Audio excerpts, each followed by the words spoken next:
கர்த்தராகிய இயேசு கிறிஸ்துவின் பிதாவாகிய நாமத்தினாலும் ஆண்டவராகிய இயேசு கிறிஸ்துவின் நாமத்தினாலும் பரிசுத்த ஆவியின் நாமத்தினாலும் இந்த நாளிலும் இந்த 9ஆம் மாதம் 4ஆம் தேதி தேவ வார்த்தையை நாம் பகிர்ந்து கொள்ள ஆயத்தமாக இருப்போம். ஏனென்று சொன்னால் ஆதியாகமத்திலே 3ஆம் அதிகாரத்திலே 1ஆம் வசனம் நிகழ்ச்சிகளை சுட்டி காட்டுகிறது. இந்த நிகழ்ச்சியின் சர்ப்பம் தேவனுடைய படைப்பின் மூலமாக தேவனை எதிர்த்து அது தேவன் தன் ஆதாமிடம் கூறிய உண்மை என்கின்ற 3-4 வசனங்களை நாம் பார்ப்போம். ஆனாலும் தோட்டத்தின் நடுவில் இருக்கிற விருட்சன் கனியை குறித்து தேவன் நீங்கள் சாகாதபடிக்கு புசிக்கவும் அதை தொடவும் வேண்டாம் என்று சொன்னார். நீங்கள் புசிக்க வேண்டாம், அதை தொடவும் என்று சொன்னார். அப்போ 4ஆம் வசனம் சொல்லுது, அப்பொழுது சர்ப்ப மிஸ்திரியை நோக்கி நீங்கள் சாவதில்லை. வஞ்சிக்கிற வல் சர்ப்பமாகவே நம்ம புரிந்து கொள்ள வேண்டும். தேவன் அவனை அந்த தூதனை சர்ப்பமாக்கவில்லை, ஏமாற்றுவதற்கு தன் ரூபத்தை மாற்றிக்கொண்டான். ஏன் ரூபத்தை மாற்றிக்கொண்டான்? இந்த சர்ப்பமானது அதாவது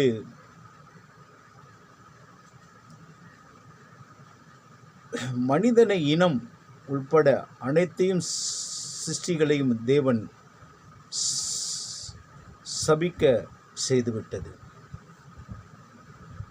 இந்த சர்ப்பமானது எல்லாவற்றையும் சபிக்க தன்னை பயன்படுத்தி கொண்டான். சாத்தான் என்ற அடையாளம் காணப்பட்டது. அதாவது பிசாசு சர்ப்பத்தை பயன்படுத்தி மனித இனத்தை சோதிக்கும் நிகழ்ச்சியில் ஒரு கருவியாக ஆக்கி கொண்டான். இவன் மனித இனத்துக்கு விரோதமாகவே தேவன் ஆதாமையும் ஏவாளையும் படைப்பதற்கு முன்பாகவே அவன் தேவனுடைய சிங்காசனத்துக்கு நட்சத்திரத்துக்கு நிகராக்குவேன் என்று சொல்லி அங்கே விழுந்து விட்டதை ஏசாயா 14 பார்க்கலாம், எசேக்கியேல் 28 பார்க்கலாம். அவன் அழகுள்ளவன், அவன் பூரண வடிவு உள்ளவன், அவன் தன்னைத்தானே உயர்ந்த இடத்துக்கு போக வேண்டும், தேவனைப் போல் ஆக வேண்டும் நினைத்ததினாலே அவன் தள்ளப்பட்டான். இப்போ எங்கே வருகிறான்? ஸ்திரியை பார்த்து நோக்கமாய் கேட்கிறான். ஏனென்றால் இந்த வல் சர்ப்பமானது 3 விதமான காரியங்களை குறிக்கின்றது. இந்த 3 விதமான காரியங்களுக்கு சர்ப்பம், சாத்தான், பிசாசு என்று சொல்லப்படுகிறது. இங்கே ஏன் அதை தேவன் குறிப்பிடுகிறார்? வெளிப்படுத்தின சுவிசேஷம் 12ஆம் அதிகாரத்தில் நாம் திருப்பிக் கொள்வோம். இந்த 12ஆம் அதிகாரத்திலே சாத்தான் எதை குறித்து அவன் தேவனை அவன் சாயலாகவே அவனை நீ சர்ப்பத்தை பார்த்து கேட்கிறார், பார்வைக்கு அழகும் புசிப்புள்ளதுமாய் இருக்கும் என்று வஞ்சிக்கிறான். இந்த வஞ்சனையின் ஆவியாக இருக்கிற வல் சர்ப்பம் இங்கே எதை குறித்து பயன்படுத்துகிறான் என்று பார்க்கும் பொழுது, இந்த சர்ப்பம் படைப்பின் மூலமாகவே, இந்த நிகழ்ச்சியின் சர்ப்பம் படைப்பின் மூலமாக தேவனை எதிர்த்து அது தேவன் ஆதாமிடத்திற்குரிய உண்மை என்று எண்ணுகிறது. தேவன் படைத்தது உண்மை என்று எண்ணின சாத்தான் இங்கே ஆதாமை மூலமாக வருகிறது. அப்போ அந்த புசிக்கும் கனியை கொடுக்கும் பொழுது அங்கே ஆதாம் சொல்லுகிறார், இந்த ஸ்திரியானவர் எனக்கு கொடுத்து விட்டார், நான் புசித்து விட்டேன் என்று. அப்பொழுதுதான் சொல்லுகிறான், நீ இதை புசிக்கும் நாளில் உன் கண்கள் திறக்கப்படும் என்று, நீங்கள் நன்மை அறிந்து தேவர்களைப் போல இருப்பீர்கள் என்று அறிவாயா என்று. இந்த தேவனைப் போல இருப்பாய் என்று அறிவாயாக என்ற வார்த்தையை அவன் பயன்படுத்துகிறான். இந்த பயன்படுத்தும் போது அவர் சொல்கிறார், அப்பொழுது அங்கே அந்த வார்த்தையானது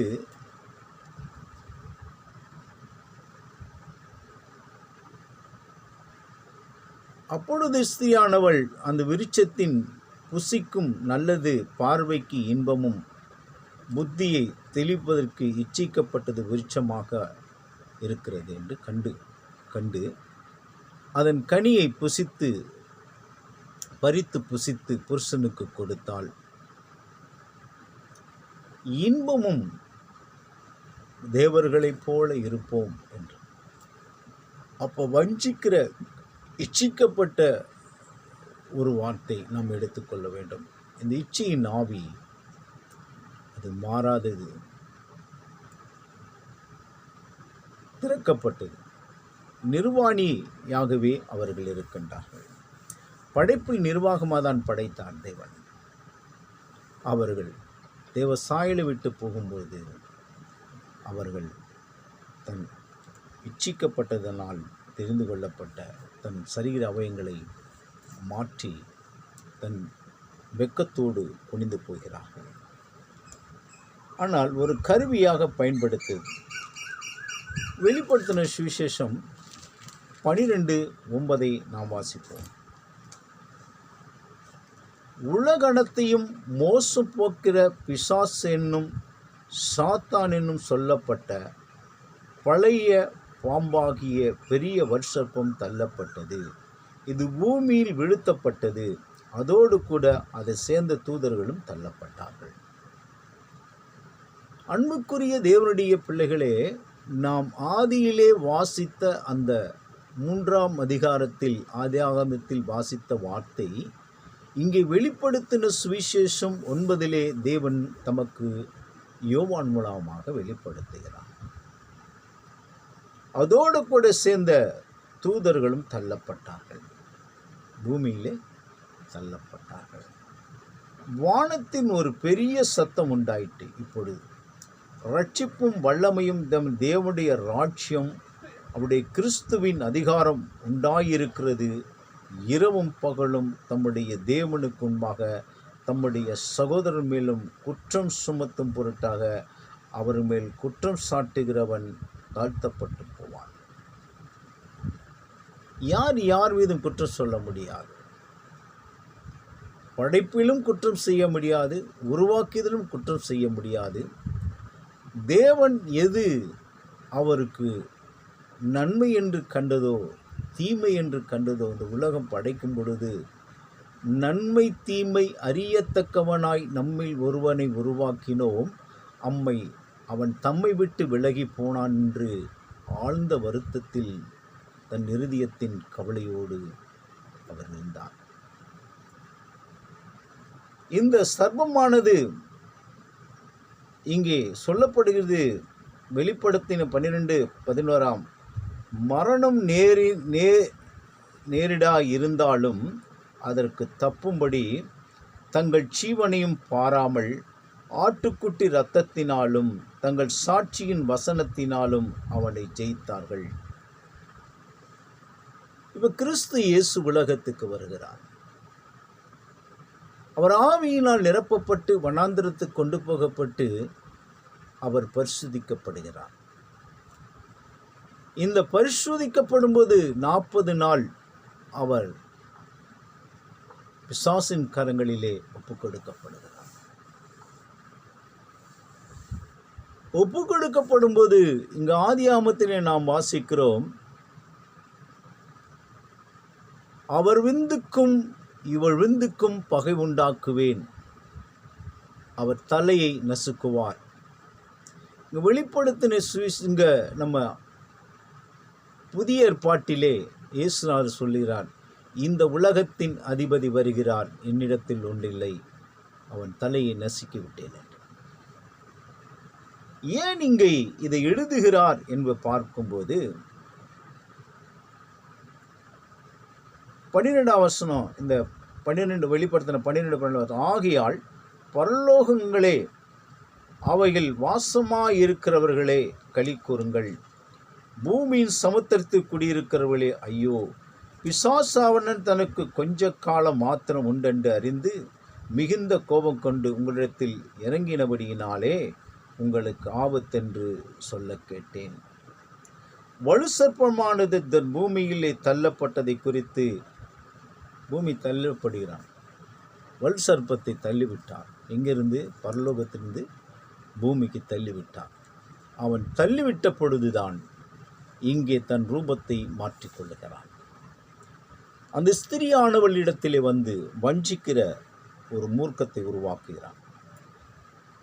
நம்ம இன்னொருடைய செய்தி 2 கொரிந்தியரிலே நாம் பார்ப்போம் என்றால், அது 2 கொரிந்தியர்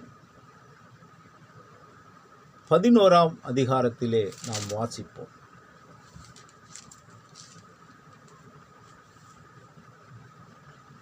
வசனத்திலே 3ஆம் அதிகாரம், 2 கொரிந்தியர் 11ஆம் அதிகாரம் 3ஆம் வசனம். ஆகினும் சர்ப்பமானது தேவனுடைய தந்திரத்தினாலே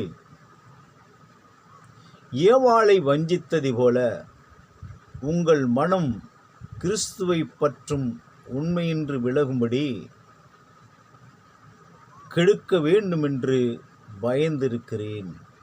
அப்போஸ்தலனாகிய பவுல் எழுதுகிறான், நான் உங்களுக்கு சத்தியத்தை அறிவித்து நீதி அறிவித்து தேவனுடைய பரிசுத்த சுவிசேஷத்தை உங்களுக்கு அறிவித்து வரும் பொழுது இன்னைக்கு அநேக தேவனுடைய பிள்ளைகள் வஞ்சிக்கப்பட்டு போய்விடுகிறார்கள். ரட்சிக்கப்படியான வந்த பிள்ளைகள், பரிசுத்தாவி நிறைந்தவர்கள் இன்றைக்கு வல் சர்ப்பத்திலே சிக்கிக் கொண்டிருக்கின்றார்கள். அநேக பிள்ளைகளை நான் பார்க்கிறேன், அநேக சகோதரர்களை நான் பார்க்கிறேன். ஏன் அம்மா இப்படி ஆகிவிட்டிருந்தது? ஒன்றும் புரியவில்லை. நல்ல ஆவிக்குரிய வாழ்க்கையிலே தேவனை துதித்து ஆராதித்து பரிசுத்தாவியை பெற்றுக்கொண்டேன், திடீர் இடையில் நான் இப்படி ஆகிவிட்டேன் என்று. ஏனென்றால் தேவன் எல்லாவற்றையும் உண்டாக்கினவர், உண்டாக்கப்படாமல் எதுவும் உண்டாக்கவில்லை. வல் சர்ப்பத்தை அவர் தன் வல்லமையினாலே அவர் நொறுக்க சித்தமானார். அவரை நொறுக்கி தம்முடைய சொந்த இரத்தத்தினாலே மீட்கும்படியாகும் இந்த உலகத்தின் சாத்தானுடைய வல் சர்ப்பத்திலிருந்து மீட்க வேண்டும் என்று தேவன் திட்டம் வகுத்தார். ஆதலால் இன்னொரு பக்கம் சொல்லுகிறது, இந்த 14ஆம் வசனத்தில்,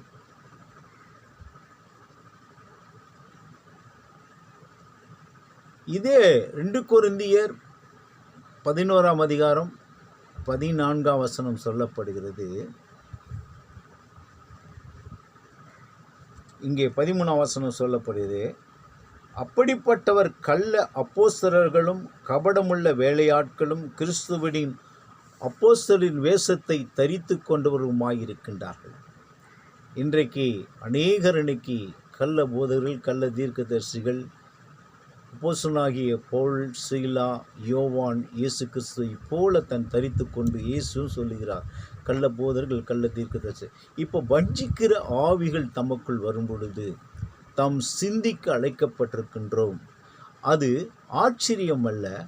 சாத்தான் அங்கே சாத்தானும் ஒளியின் தூதனுடைய வேஷத்தை தரித்து கொள்ளுவானே.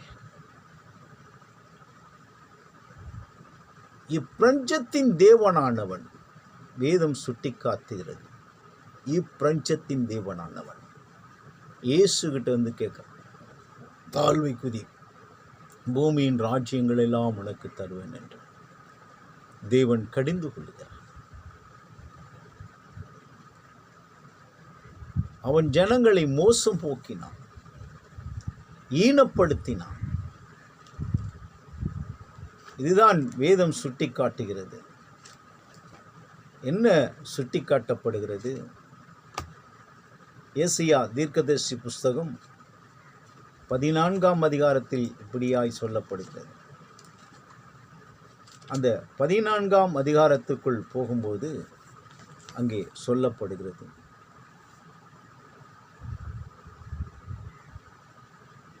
இந்த 14:10 நாம் வாசிக்கிறோம். அவர் எல்லோரும் உன்னை நோக்கி, நீயும் எங்களைப் போல பல லட்சமானாயோ, உங்களுக்கு சமமானவன் நோ என்று சொல்லுங்கள். உன் ஆடம்பரம், உன் வாத்தியங்கள் முழக்கம் பாதாளத்தில் தள்ளுண்டு போயிற்று. புழுக்களே உன் படுக்கை, பூச்சிகளே உன் போர்வை. அதிகாலையின் மகனாகிய விடிவெள்ளியோ, நீ வானத்திலிருந்து விழுந்தாயோ. ஜாதிகளை ஈனப்படுத்தினவனே, நீ தரையில் விழ வெட்டப்பட்டாயோ. நான் வானத்துக்கு ஏறுவேன், தேவனுடைய நட்சத்திரங்களுக்கு மேலாக என் சிங்காசனத்தை உயர்த்துவேன். வடபுறங்களிலும் ஆராதனை கூட்டங்களிலும் பர்வதங்களிலும் வீற்றிருப்பேன் என்று. நான் மேகங்களுக்கு மேலாக உன்னதத்தில் ஏறுவேன், உன்னதமானவருக்கு ஒப்பாவேன் என்று நீ உன் இருதயத்தில் சொன்னாயோ. ஆகையால் நீ ஆகாத பாதாளத்தின் தள்ளுண்டு போனாய். உன்னை காண்கின்றவர், உன்னை உற்று பார்க்கிறவள் உன்னை குறித்து சிந்தித்து, இவன்தானா பூமியின் தத்தளிக்கவும் ராட்சியங்களை அதிரவும் செய்தான், உலகத்தை வனாந்தரமாக்கி நகரங்களை அழித்து சிறைப்பட்டு போனவருடைய வீடுகளுக்கு போய்விடாமல் இருந்தவன் என்பார்களே. அன்புக்குரியவர்களே, இதுதான் வேதம் சுட்டி காட்டுகிறது. இப்படிப்பட்டவனிடத்திலே நாம் எப்படி இருக்க வேண்டும் என்று தேவன் வெளிப்படுத்துகிறான். வெளிப்படுத்தின சுவிசேஷம், இங்கே நாம் ஒரு வார்த்தையை நாம் கவனிக்க வேண்டும். எரேமியா 10:10 தெளிவாக சொல்லுகிறான். ஏன் அதை சொல்லுகிறான் என்று பார்க்கும்போது, அந்த வார்த்தையானது இந்த 10:10 அவர் என்ன சொல்லுகிறார்? கர்த்தரோ மெய்யான தெய்வம், அவர் ஜீவனுள்ள தேவன், நித்திய ராஜா. அவருடைய கோவாக்கினி பூமியில் அதிரும், அவருடைய உக்கிரத்தை ஜாதிகள் சகிக்க மாட்டார்கள். எல்லாத்துக்கும் மேலாக உண்டாக்கப்பட்டு உருவாக்கப்பட்டு எல்லாவற்றையும் படைத்த தேவன் இங்கே எரேமியாவிடத்திலே பேசுகிறார். மெய்யான தெய்வம், ஜீவனுள்ள தேவன், நித்திய ராஜா, அவர்தான் ராஜா. அவர் கோவாக்கின் பூமி அதிரும், அவருடைய உக்கிர ஜாதிகள் சகிக்க மாட்டார்கள். சகிப்புத்தன்மை அவரிடத்திலே உண்டு. அடுத்து சொல்லுகிறார், அந்தி கிறிஸ்துவை இங்கே குறிப்பிடுகிறார். நான் பார்ப்போம்.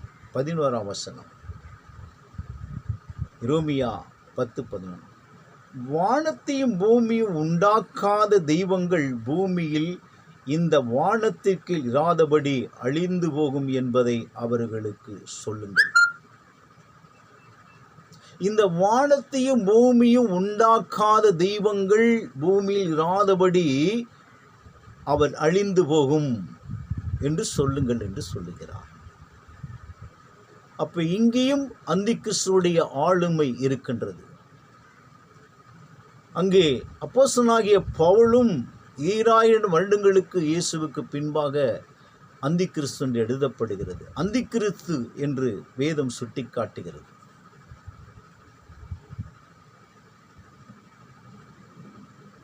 பன்னிரெண்டாம் வசனம் இதே எரேமியா 10:12 வாசிக்கிறோம். அவர் பூமி தம்முடைய வல்லமையினால் உண்டாக்கி பூச்சக்கரம் தம்முடைய ஞானத்தினால் படைத்து வானத்தை தம்முடைய அறிவினால் விரித்தார்.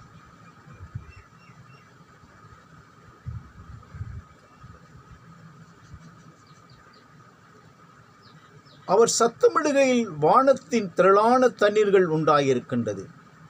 அவர் பூமியின் கடிகாரங்களிலிருந்து மேகங்களை எழும்ப பண்ணி மழையும் உடன் பூமியிலே மழையுடனே மின்னல்களையும் உண்டாக்கி காற்றையும் தமது பண்டகசாலிலிருந்து புறப்பட செய்கிறார்.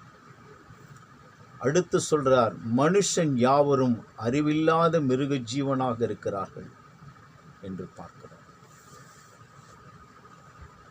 அன்புக்குரியவர்களே, எதை வஞ்சிக்க வந்த சர்ப்பத்தை தேவன் தன் வல்லமையினால் விடுதலையாக்கப்பட்டு இன்றைக்கு நாம் தேவனுடைய பிள்ளைகள் என்பதை உணர்ந்து தேவனுடைய சத்தியத்தை அறிந்தவாறு நாம் வஞ்சிக்காதபடி தேவனுடைய வார்த்தையை கேட்டவர்களாக நான் இதை உங்களுக்கு உண்மையாய்,